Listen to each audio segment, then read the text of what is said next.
Hello friends, welcome to Goyla classes. आज हम अपनी लेक्चर सीरीज के अंदर कुछ प्रीवियस ईयर क्वेश्चन डिस्कस करने वाले हैं जो कि आपकी एचसीएस के अंदर प्रीवियसली पूछे गए हैं। हमारी एक वीडियो ऑलरेडी आउट हो चुकी है, आप उसे भी चेक कर सकते हैं। उसके अंदर भी हमने कुछ प्रीवियस ईयर क्वेश्चन डिस्कस किए थे।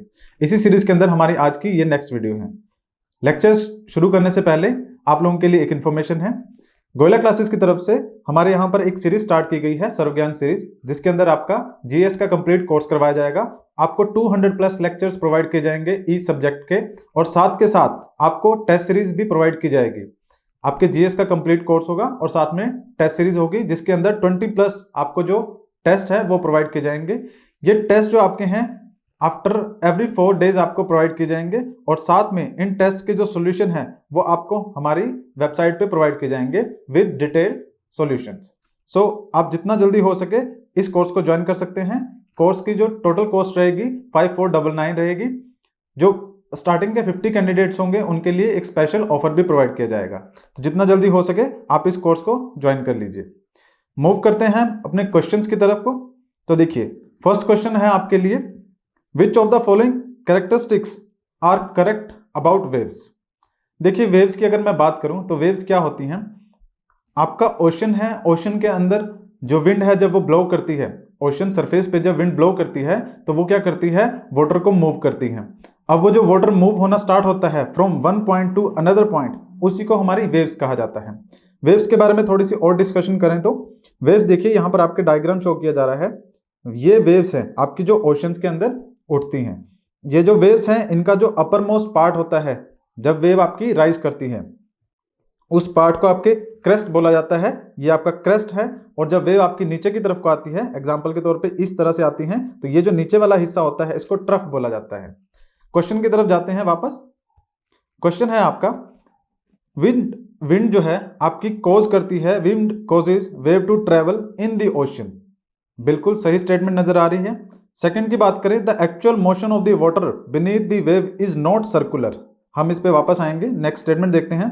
Steep waves are not fairly young ones and are probably formed by the local winds. Statement 4 है आपकी, the highest and lowest point of the wave are called the crest and trough. तो देखिए, first statement आपकी correct है और last statement भी आपकी correct है, क्योंकि हमने अभी पढ़ा इसे। अब अगर बीच की दो स्टेटमेंट की बात करें तो क्या होगा। देखिए, ये वाला जो स्टेटमेंट है आपकी, the actual motion of the water beneath the wave is not circular, ये स्टेटमेंट आपकी इनकरेक्ट है। किस तरह से, यहां पे समझने की कोशिश करते हैं। देखिए, इस इमेज के थ्रू देखिए, यहां पर अगर विंड इस डायरेक्शन में मूव कर रही है तो विंड क्या करेगी, जो सरफेस वाटर होगा, ओशन सरफेस पे जो वाटर होगा उसको आगे की तरफ मूव करेगी। अब जो नीचे का वाटर जो होगा वो ऊपर की तरफ राइज करेगा। आगे जाकर ये जो वेव आपकी चली है, क्योंकि वेव ऊपर उठती है फिर नीचे जाती है, तो ऊपर उठने के बाद जब वो नीचे जाएगी तो वो अगेन सी के अंदर जाएगी, और नीचे जाने के बाद वो फिर से इस मोशन में घूमना स्टार्ट कर देगी, अगेन इस तरह से आएगी। तो ये जो मोशन बनता है ना, वो एक्चुअली में सर्कुलर मोशन बनता है। अगर मैं आपको इस डायग्राम के थ्रू बताऊं, वेव पहले ऊपर उठेगी फिर नीचे जाएगी, अगेन आपका जो मोशन होगा इस तरह से चलना स्टार्ट होएगा। तो ये जो मोशन बन रहा है ये सर्कुलर मोशन होता है। तो इससे हम आइडिया लगा सकते हैं कि जो वेव है उसके नीचे जो वाटर का मोशन होता है वो सर्कुलर मोशन होता है। तो आपकी जो क्वेश्चन है उसके अंदर आपकी जो सेकंड स्टेटमेंट है वो इनकरेक्ट हो जाती है, क्योंकि जो मोशन वाटर का होगा वो सर्कुलर फॉर्म में होगा। थर्ड स्टेटमेंट की बात करूं, steep waves are not fairly young ones and probably formed by the local winds. देखिए, ऐसा कोई भी लॉजिक नहीं है कि जो स्टीप वेव्स होगी वो सिर्फ आपकी लोकल विंड्स के थ्रू ही उनकी फॉर्मेशन होगी। दूसरे बहुत सारे फैक्टर्स हैं। एग्जांपल के तौर पे अगर आपका अर्थक्वेक आता है तो उसकी वजह से भी काफी ज्यादा स्टीप वेव्स जो आपके हैं ओरिजिनेट होती हैं। सो आपका इस क्वेश्चन का जो आंसर होगा option D will be the right answer. Option A and 4 दो स्टेटमेंट आपकी सही है। नेक्स्ट मूव करते हैं अगला क्वेश्चन की तरफ को। स्टॉप। नेक्स्ट मूव करते हैं सेकंड क्वेश्चन की तरफ। तो देखिए, सेकंड क्वेश्चन आपका है, स्टेटमेंट वाला क्वेश्चन है। Read the given statement and correct the answer from the options. Statement ध्यान से पढ़िए। कोई भी क्वेश्चन जो एग्जाम में आता है उसको आप करेक्ट कर पाओ, उसके लिए बहुत ज्यादा जरूरी है कि आप किसी भी क्वेश्चन को ध्यान से पढ़िए। सो क्वेश्चन ध्यान से पढ़ते हैं। Statement 1, the pattern of the movement of planetary winds is called the general circulation of the atmosphere. ये आपका जो क्वेश्चन है ये आपका क्लाइमेटोलॉजी से क्वेश्चन है, वर्ल्ड ज्योग्राफी में क्लाइमेटोलॉजी से क्वेश्चन है। सेकंड स्टेटमेंट आपकी है the general circulation of the atmosphere sets in motion ocean water circulation which influences the earth climate. देखिए हमने अभी प्रीवियस क्वेश्चन में डिस्कस किया कि जो विंड ब्लो कर रही है वो ओशन के वाटर को मूव करने का काम करती है। अगर आप कई बार आपने तालाब देखा हो, जो पॉन्ड होता है, अगर बहुत तेज हवा चल रही है तो आपने देखा होगा कि जो तालाब का जो पानी है वो एक डायरेक्शन में मूव करना स्टार्ट कर देता है जिस डायरेक्शन में विंड चल रही होती है। तो ये जो सेकंड स्टेटमेंट है ना वो यहां तक तो सही है, the general circulation of the atmosphere sets in motion ocean water circulation, बिल्कुल ओशन वाटर को मूव करना या फिर सर्कुलेशन का काम जरूर करता है wind, which influence the earth climate, और ये अर्थ के क्लाइमेट को इन्फ्लुएंस करता है। देखिए ये स्टेटमेंट करेक्ट है। किस तरह से? तो अगर हम इसे एक इमेज के थ्रू समझने की कोशिश करें तो देखिए ये आपका अर्थ है, इसमें यहां पर इक्वेटर है, इक्वेटर में आपका लो प्रेशर एरिया होता है। अब यहां पे क्योंकि इंटेंस हीटिंग होती है सनरेज बिल्कुल स्ट्रेट पड़ती है। अब देखिए अगर इक्वेटोरियल एरिया से जो विंड है वो पोलर एरिया की तरफ को जाती है या फिर पोलर एरिया की तरफ से विंड जो है इक्वेटोरियल एरिया की तरफ को आती है, तो क्योंकि पोलर एरिया में टेम्परेचर जो होगा वो काफी कम होगा और जो इक्वेटोरियल एरिया है वहां पे टेम्परेचर काफी ज्यादा होगा।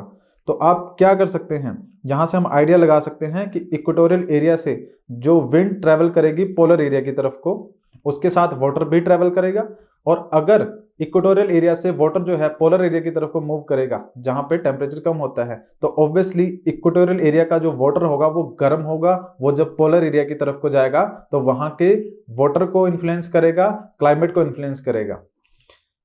अब अगर इक्वेटोरियल एरिया से पोलर एरिया की तरफ को वाटर जा रहा है तो जो भी वहां पर ओशन होगा, एग्जांपल के लिए यहां पर आपका आर्कटिक ओशन है, तो आर्कटिक ओशन का जो टेम्परेचर होगा, वाटर का जो टेम्परेचर होगा वो इंक्रीज कर जाएगा। आप इसको एक सिंपल लॉजिक से समझ सकते हैं, जब हम गर्म पानी ठंडे पानी में मिक्स करते हैं उस टाइम पर अगर मान लीजिए पानी बहुत ज्यादा गर्म है तो जैसे ही हम उसके अंदर ठंडा पानी मिलाएंगे उस वाटर का जो टेम्परेचर है वो कम हो जाता है और वो नहाने लायक हो जाता है। उसी तरह से अगर कोई पानी ठंडा है उसमें अगर हम गर्म पानी मिलाएंगे तो जो वाटर का टेम्परेचर होगा वो इंक्रीज हो जाएगा।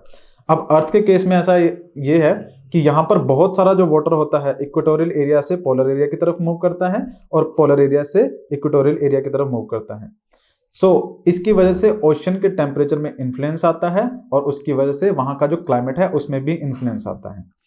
इंडियन ज्योग्राफी में हम जब मॉनसून का कंसेप्ट पढ़ेंगे तो उस टाइम पर ये चीज आपको काफी क्लियर हो जाएगी कि किस तरह से जो वाटर की मूवमेंट है वो किसी जगह के क्लाइमेट के अंदर चेंज लेके आती है। क्वेश्चन की तरफ मूव करते हैं हमारा। तो सेकंड स्टेटमेंट हमने देख ली है। फर्स्ट स्टेटमेंट आपकी the pattern of the movement of planetary winds is called the general circulation of the atmosphere. काफी इजी क्वेश्चन है क्योंकि ये टॉपिक का नाम है आपका क्लाइमेटोलॉजी के अंदर, वहां पर जो मूवमेंट होती है विंड्स की उसको हम यही नाम देते हैं general circulation of the atmosphere. इसकी अगर हम बात करें स्टेटमेंट 1 इज ट्रू और स्टेटमेंट सेकंड इज फॉल्स, ये गलत है। Statement 1 is false and statement second is true, ये भी गलत है क्योंकि ये दोनों स्टेटमेंट करेक्ट स्टेटमेंट है।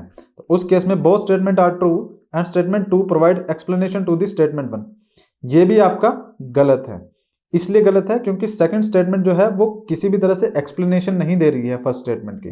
तो राइट आंसर आपका ऑप्शन डी होगा, both statement are independently true and second does not provide explanation to the first. तो ये आपका राइट आंसर है। नेक्स्ट मूव करते हैं थर्ड क्वेश्चन की तरफ। Who conducted world wide study of 102 submarine canyons. देखिए ये वर्ल्ड ज्योग्राफी का क्वेश्चन है। सबमरीन कैनियंस क्या होता है?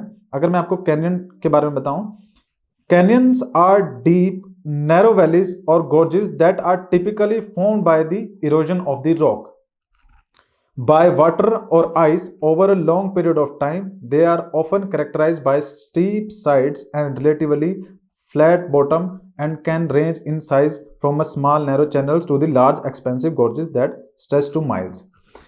कैनियंस क्या होते हैं? देखिए इस पिक्चर में अगर आप देख पा रहे होंगे, ये जो नीचे की तरफ का जो एरिया है जहां से रिवर फ्लो कर रही है इसको कैनियंस कहा जाता है। ये जो कैनियंस है इनकी फॉर्मेशन क्या है? आपकी इरोजन की वजह से होती है। इरोजन आपका वाटर की वजह से भी हो सकता है, आइस की वजह से भी हो सकता है। लैंडफॉर्म्स एक आपका वर्ल्ड ज्योग्राफी का टॉपिक है, काफी इंपॉर्टेंट टॉपिक है, कई क्वेश्चन पूछे जाते हैं। जब आप उसका स्टडी करेंगे, उसके बारे में पढ़ेंगे, तब आप वहां पर कैनियंस, गॉर्जेस, इन सब के बारे में स्टडी करेंगे। ये कैनियंस होते हैं आप मान लीजिए ये माउंटेन रेंज है, उसके बाद ये जो नीचे वाला जो हिस्सा है इसको आप कैनियन बोल सकते हो, ठीक है। तो यहां पर आप देखेंगे ये वाला जो हिस्सा है ये आपका कैनियन कहलाएगा। जब कैनियन शब्द के अंदर वर्ड के आगे सबमेराइन लग जाए तो उसका मतलब क्या है, सबमेराइन होता है हम मतलब कि ओशंस की बात कर रहे हैं। तो क्वेश्चन पे आते हैं हमारे, who conducted the world wide study of the 102 सबमेराइन canyons. तो इसका जो राइट आंसर होगा आपका, वो आपका बोथ ऑफ दीज होगा। फ्रांसिस शेपर्ड और चार्ल्स बीड, ये आपके दो ज्योग्राफर्स हैं जिन्होंने सबमेराइन की स्टडी की है वर्ल्ड वाइड। इन्होंने 102 सबमेराइन कैनियंस को जो है डिस्कवर किया था। सो इसका आंसर जो होगा option D will be the right answer. Next question की तरफ मूव करते हैं। Which of the following ranges form the water divide between the Narmada and Tapi और ताप्ती रिवर। देखिए वाटर डिवाइड क्या होता है, एग्जाम्पल के लिए हम बात करें, वाटर डिवाइड का मतलब ये होता है, अगर मैं बात करूं ये आपका इंडिया का मैप है, यहां पर आपका एक इंडस और दूसरा आपका ब्रह्मपुत्र और तीसरा आपका जो है गंगा वाटर सिस्टम है। उसके अंदर क्या है, यहां से आपकी इंडस रिवर जा रही है, यहां से आपकी गंगा रिवर आ रही है, यहां से आपकी ब्रह्मपुत्र रिवर आ रही है। देखिए ये जो इंडस रिवर सिस्टम है और जो आपकी गंगा रिवर सिस्टम है, इन दोनों को अलग करने का काम यहाँ पे क्या कर रहा है, अंबाला का रिज है, दिल्ली और अंबाला वाला जो रिज है उसकी हाइट ज़्यादा है। वाटर का सिंपल सा कंसेप्ट क्या है, अगर ये माउंटेन है, यहाँ पर अब रिवर्स जो हिमालयन रिवर्स हैं उनका मेनली जो ओरिजिन है वो पहाड़ों से ही हो रहा है, आइस मेल्ट करती है और उसकी वजह से आपका जो रिवर है उसका ओरिजिन होता है। सो अगर यहाँ पर आइस कैप्स हैं या फिर आइस है, आइस मेल्ट करेगी तो आइस की डायरेक्शन, मेल्ट करने के बाद आइस जो कन्वर्ट होगी वाटर में, उसकी डायरेक्शन क्या होगी, या तो वो इस डायरेक्शन में फ्लो करेगी या वो इस डायरेक्शन में फ्लो करेगी। अब इन दोनों के जो फ्लो है उनकी डायरेक्शन अलग अलग क्यों हुई, इस पीक की वजह से, क्योंकि ये जो है वाटर को डिवाइड कर रही है, या तो इस तरफ पानी जाएगा या तो इस तरफ पानी जाएगा। तो वाटर डिवाइड का मतलब क्या होता है, एक ऐसा एलिवेशन या फिर एक ऐसा फिजिकल स्ट्रक्चर जो दो तरह के, जैसे कि इंडस जो रिवर है, उन जितने भी इंडस रिवर की ट्रिब्यूटरीज है, सतलुज, झेलम, ये सब, ये सारी इसी डायरेक्शन में क्यों मूव कर रही हैं, और गंगा वाली सारी इसी डायरेक्शन में क्यों जा रही है, गंगा रिवर उसकी ट्रिब्यूटरीज, क्योंकि यहाँ पे सेंटर का जो हिस्सा है, दिल्ली अंबाला वाला जो रिज है, उसकी हाइट ज्यादा है। तो उस हाइट ज्यादा होने की वजह से अब इंडस रिवर यहां से फ्लो करके नहीं जा सकती, उसे इसी डायरेक्शन में जाना पड़ेगा, और गंगा रिवर को भी अंबाला और ये जो दिल्ली वाला रिज है इसके साइड से निकलना पड़ेगा। सो उसको बोलते हैं वाटर डिवाइड। सो क्वेश्चन पे अगर हम मूव करें, विच of the following ranges form the water divide between Narmada and Tapi river. Narmada और तापी रिवर की अगर मैं बात करूं तो नर्मदा और तापी रिवर आपकी ओरिजिन जो है आपका, नर्मदा रिवर अमरकंटक प्लेट्यू मध्य प्रदेश, यहां से फ्लो करती हैं। देखिए एक यहां से जा रही है, दूसरी इसके नीचे से जा रही है, बीच में आपकी एक माउंटेन रेंज पड़ रही है जिसका नाम है आपका सतपुड़ा माउंटेन रेंज। तो अगर हम बात करें यहां पर, ये आपका वेस्टर्न घाट है, ये सारे आपके वेस्टर्न घाट, ये ईस्टर्न घाट, ये अरावली है आपका। अब नर्मदा जो है सतपुड़ा के नॉर्थ से फ्लो कर रही है और जो तापी है वो सतपुड़ा के साउथ से फ्लो कर रही है। तो इस केस में हमारा आंसर क्या हो सकता है कि जो आपकी सतपुड़ा रेंज है वो आपके वाटर डिवाइड का काम करती है between Narmada and Tapi river. अगर हम वेस्ट फ्लोइंग रिवर्स की बात करें तो आपकी नर्मदा और तापी काफी इंपॉर्टेंट रिवर्स हैं जो वेस्ट की तरफ फ्लो करती हैं। वेस्ट फ्लोइंग रिवर्स की एक और खासियत भी क्या है, जिसके ऊपर कई बार क्वेश्चन पूछा जाता है, डेल्टा और एस्चुरीज दो आपके स्ट्रक्चर है जो रिवर फॉर्म करती है माउथ ऑफ द रिवर पे, जब वो ओशन में मिलने वाली होती है। डेल्टाज जो फॉर्म करती है, जितने भी आपकी ईस्ट फ्लोइंग रिवर हैं, जो भी रिवर आपकी ईस्ट में जाएगी या फिर बे ऑफ बंगाल में जाके गिरेगी, वो सब डेल्टाज की फॉर्मेशन करेगी, और जो ईस्ट में जाके गिरेगी वो एस्चुरीज की फॉर्मेशन करेगी। अगर बात करें तापी रिवर की, the Tapi also known as the Tapti is a river that flow through the central India with the length of approximately 724 kilometre. It originate in the Satpura range.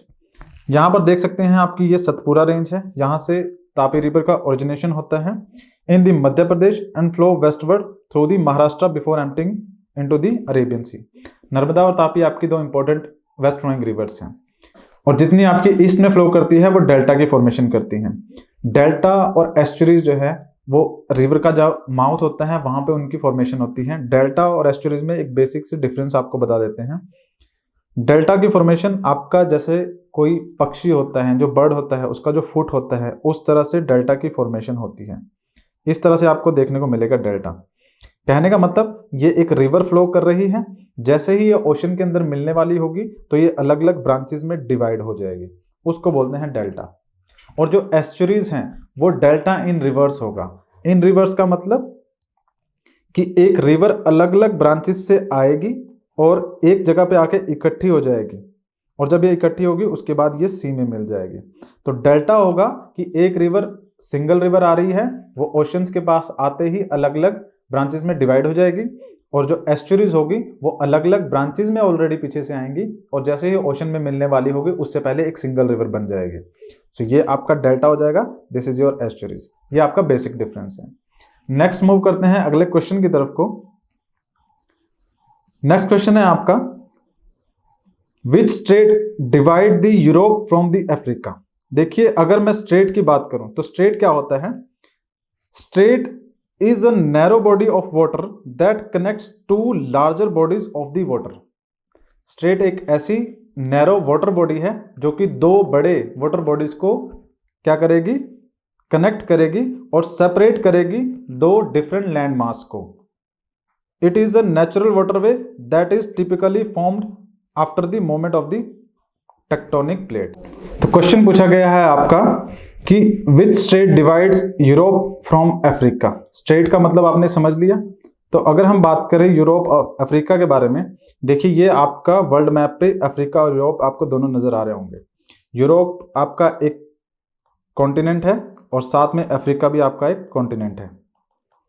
सो इन दोनों को सेपरेट क्या कर रहा है? यहाँ पे आपका मेडिटेरेनियन सी है और इस तरफ आपका अटलांटिक ओशन है। तो दो बड़ी वाटर बॉडीज आ गई आपकी स्टेटमेंट के हिसाब से, दो लार्जर वाटर बॉडीज, और उनको एक स्मॉल जो वाटर बॉडी है वो डिवाइड कर रही होगी। तो स्मॉल वाटर बॉडी की बात करें तो यहाँ पर आपकी ये स्मॉल वाटर बॉडी है जिसको स्ट्रेट ऑफ गिब्राल्टर भी कहा जाता है। ये स्ट्रेट ऑफ गिब्राल्टर जो है आपका ऊपर की तरफ यूरोप और नीचे की तरफ अफ्रीका, इन दोनों को सेपरेट कर रही है। इस जगह पर आपकी ये स्ट्रेट ऑफ गिब्राल्टर बनेंगे। तो हमारा राइट आंसर क्या होगा यहाँ पर? Option C, Gibraltar. आप स्ट्रेट का मतलब समझ गए हैं। इसी के ऊपर आप लोगों के लिए क्वेश्चन है। देखिए आपका इंडिया जो है और उसके साथ आपका श्रीलंका है। ऊपर की तरफ आपका इंडिया, नीचे की तरफ आपका श्रीलंका। इन दोनों को जो सेपरेट कर रही है वो एक स्ट्रेट है जो कि बीच में लाई करती हैं इंडिया के और श्रीलंका के। यहाँ पर वो स्ट्रेट है। क्या आप लोग उस स्ट्रेट का नाम जानते हैं? तो आप अपना आंसर कमेंट बॉक्स में दीजिएगा। नेक्स्ट मूव करते हैं अगले क्वेश्चन की तरफ। क्वेश्चन है आपका, Duncan passage is situated between. Duncan pass की बात की जा रही है, किन दो जगहों के बीच में सिचुएट करता है। देखिए, पास क्या होता है आपका? जिस तरह से आपकी स्ट्रेट है उसी तरह से आपका पास होता है। एग्जाम्पल के तौर पे, अगर ये इंडिया है, नीचे की तरफ श्रीलंका है, तो इन दोनों के बीच में जो रास्ता बन रहा है इसे स्ट्रेट भी कहा जाता है और इसे पास भी कहा जाता है, क्योंकि यहाँ से जो शिप्स हैं या फिर जो दूसरी वाटर में ट्रैवल करने वाले बड़े शिप्स हो गए या फिर नाव हो गए, जो भी है, वो एक जगह से दूसरी जगह जाते हैं, तो इसे पास भी कहा जाता है। तो उसी के ऊपर क्वेश्चन पूछा गया है कि Duncan pass is situated between. ये आपका HCS 2014 के अंदर क्वेश्चन पूछा गया है। ऑप्शन ए है आपका Minicoy and Amindivi, option B है आपका south Andaman and little Andaman, option C है आपका Minicoy and Maldives, option D है आपका लिटिल अंडमान एंड कार निकोबार।